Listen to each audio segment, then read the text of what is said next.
Long ago, before iron met fire and before men built cities that touched the skies, the land of Ifudu was alive with spirits. The rivers sang, the trees whispered, and the red earth breathed life into all who walked upon it. In those days, the gods were not far. They did not hide in the clouds or dwell in distant places. They lived among men, ruling, blessing, and punishing as they pleased. The people of Ifudu were blessed with fertile soil and wide rivers. Yams grew as big as a man's arm, and fish swam in such numbers that even a child could cast a net and return with a basket heavy with catch. But above all gifts, Ifudu was ruled by two great powers, Allah, the goddess of the land, and Oyemiri, the river goddess. Allah was the keeper of the soil, the womb of fertility, and the mother of justice. She decided what was pure and what was abomination. Her clay molded the people, and her voice spoke through the chief priest, Okoro, who carried her laws. Oyemiri was the river's might, a goddess of wealth, life, and destruction. Her waters gave drink to man, beast, and field. Yet when angered, she could rise in waves that swallowed villages whole. The two goddesses shared the land, but their powers often clashed. And between them stood Okoro, the high priest, whose ambition grew like a thorn bush reaching for the sky. What followed became a tale of power, pride, suffering, and the revelation of an invisible God whom no eyes could see but whose hand ruled all. If you're enjoying this tale, pause for a heartbeat, subscribe, like, and comment, so the stories of our ancestors may never fade. Now, let us continue.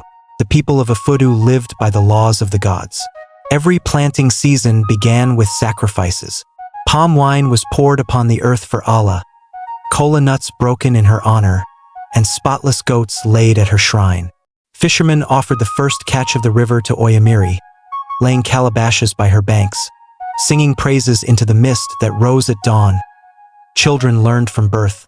The land sees, the river hears, the priest speaks. Okoro, the high priest of Allah, was a man of towering presence. His beard was long, his eyes sharp, and his words carried weight like the clap of thunder. He had risen not only as a servant of the goddess but as a ruler among men. Chiefs bowed to him. Disputes were settled in his courtyard. When he walked to the market, people lowered their gaze, for he was the mouth of the earth. But Okoro's heart grew heavy with pride. For though he spoke for Allah, he began to believe that he himself was the master of the land. Allah was feared more than she was loved. She was the custodian of Allah, abominations. To kill unjustly, to steal, to spill blood on sacred soil, to give birth to twins. All these were sins against her. Those who offended her were cast out or killed to cleanse the land. Her shrine stood in a grove, marked by sacred stones and carved figurines. White chalk and red camwood adorned the altars, and the air always smelled of palm oil and blood from endless sacrifices. Through Okoro, Allah ruled the people.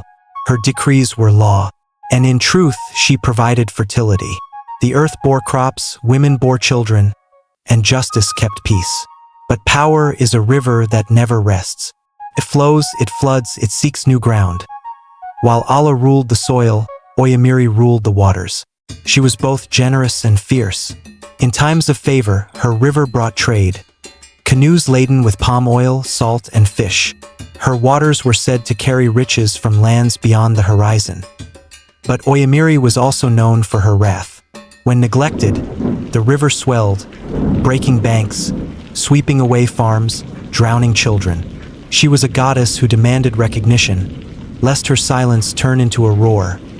Her followers were fishermen, traders, and maidens who danced by moonlight at her banks.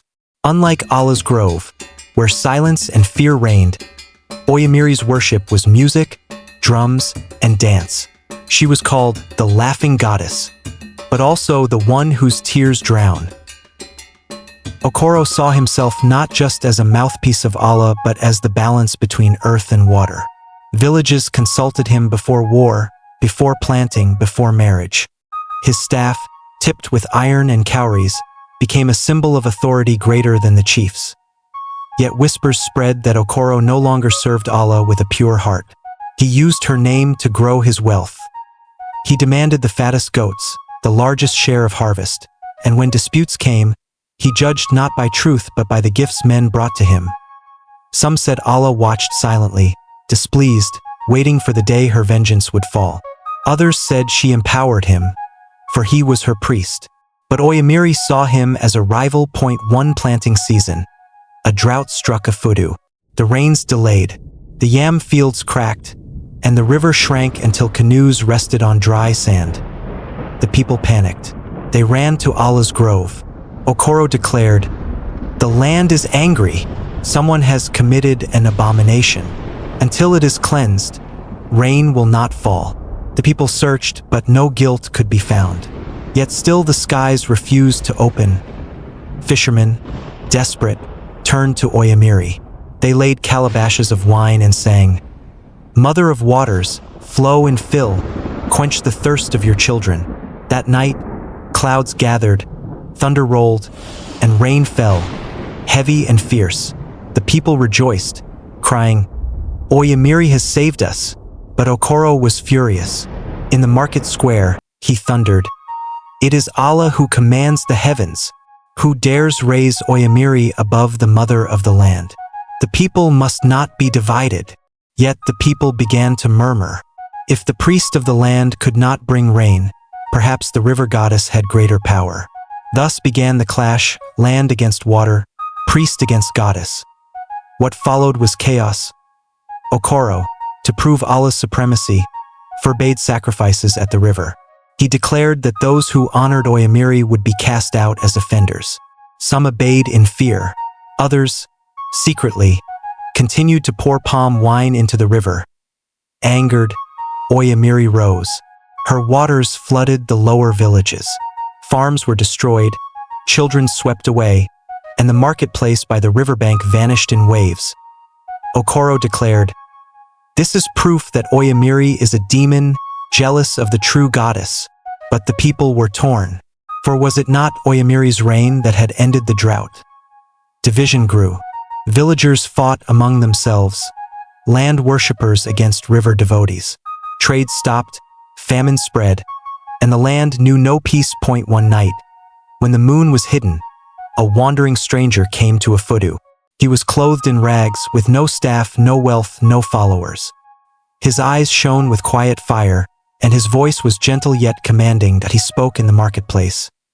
"You bow to the land, you bow to the river, you bow to the priest. Yet do you not see?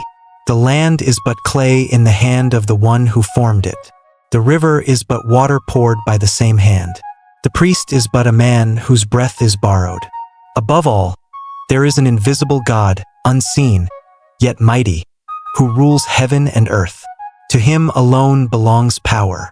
The people laughed. Some spat at him. Others listened in silence, for his words carried weight that stirred their hearts. When Okoro heard of him, he ordered the man seized. "How dare you claim a god above Allah?" he roared. "Such blasphemy will bring ruin."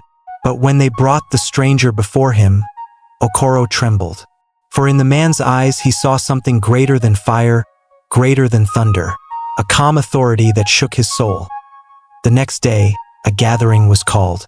Chiefs, elders, and villagers stood at the great square. At one side was the shrine of Allah, at the other the riverbank of Oyemiri, and in the middle stood Okoro, the priest, and the stranger. Okoro lifted his staff. "Today we shall see who truly rules Afudu, the land, the water, or this so-called invisible God." He called on Allah. The ground shook, and dust rose. But no voice answered. He called on Oyemiri. The river roared, waves rising. But then, as if struck, the waters stilled. The stranger raised his hand and spoke. "Invisible is he, yet all things answer him.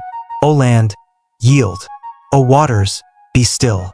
And before all eyes, the earth grew calm, the river silent, and the air filled with peace. Even Okoro fell to his knees. "Who is this God, that the land and waters bow before him?" The stranger replied, "He is the one who formed clay into man, who set boundaries for waters, who gives breath and takes it. No idol can contain him, no priest can command him. He alone is ruler." A hush fell. Chiefs bowed. The people prostrated. Even the shrines of Allah and Oyamiri cracked, their stones falling as if acknowledging defeat. From that day, the people of Afudu learned that though gods of the land and river may seem mighty, they are but servants of a greater hand. Okoro laid down his staff, no longer the proud ruler but a humble servant. Allah and Oyamiri faded into silence, their power broken, and the invisible god was honored as Lord of heaven, earth, and all within it. The tale of Afudu was told for generations. Power may rise in land, river, or man, but all must bow to the one who is unseen. The invisible rules the visible, and pride falls before his throne. And so the story ends with a lesson carved in the hearts of men. True power is not in clay, water, or man, but in the invisible God who rules all.